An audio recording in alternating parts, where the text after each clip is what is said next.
Senator Josh Hawley is already out proposing legislation to actually roll back some of the Medicaid cuts that he just voted for. Did the Medicaid cuts go too far, Mr. Speaker? The bill does not cut Medicaid.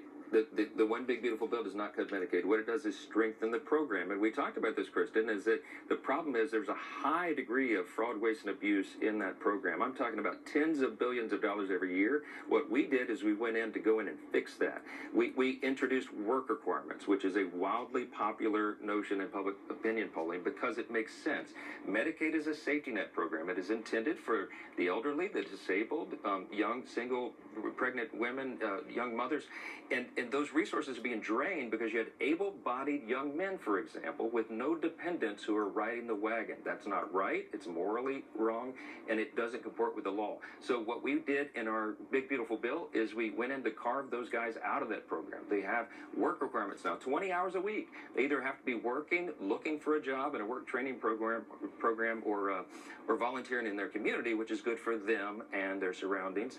We find dignity in our work. We're proud of that reform. And by the way, there was a Harris and Harvard poll that came out about 2 weeks ago, and they looked at 17 of the 21 primary provisions in that big beautiful bill, and 17 out of 21 are majority support in the public, and that's after the onslaught of the mainstream media and Democrats lying about the bill. So we're excited to go out into our districts in August and tell the truth. But Mr. Speaker, Josh Hawley says he is worried about cuts to payments and Medicaid reimbursements. Why would he be introducing a bill to roll back cuts in Medicaid if there were no cuts in Medicaid? He says the people in his state are going to suffer.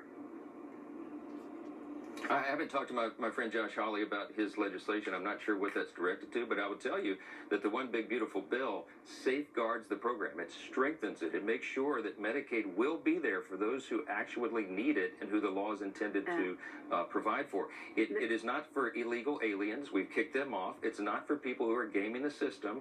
We kicked them off, and it's not for people who should be working. They have to be able to prove that they're in one of these programs in order to get those benefits. And I think taxpayers will be served very well by that. But everything else in the bill is wildly popular as well. Let me ask you about a critical issue on the world stage. The world has been watching what has been unfolding in Gaza. We are going to show some of these pictures. They're very disturbing, Mr. Speaker. Of course, this humanitarian crisis, children starving to death.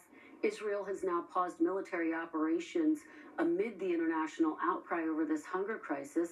Are Israel's actions too little too late, Mr. Speaker? The images are disturbing and heartbreaking. We all want a peace there in that region. President Trump is trying to forge that, and we support it 100%. I will tell you that I've spoken to my friend Ambassador Leiter, the Israeli ambassador to the U.S., and to other Israeli officials.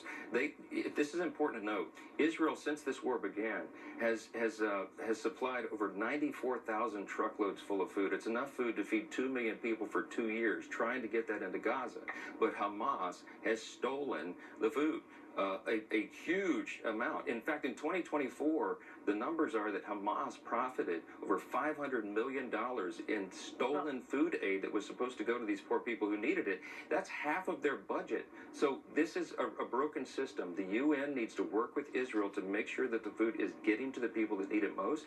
The IDF, I'm told as recently as this morning, will begin tomorrow in opening new channels of distribution to get it to those people who are desperately in need. That's Israel's intention. That's the U.S.'s intention, and the UN as well. All right, Mr. Speaker, we are out of time. We should note the New York Times just yesterday did report that the IDF never found proof that Hamas had systematically, that word systematically, stolen deliveries of aid provided by the UN and other groups. We do really appreciate your joining us, and I hear you defending the Israeli position on that.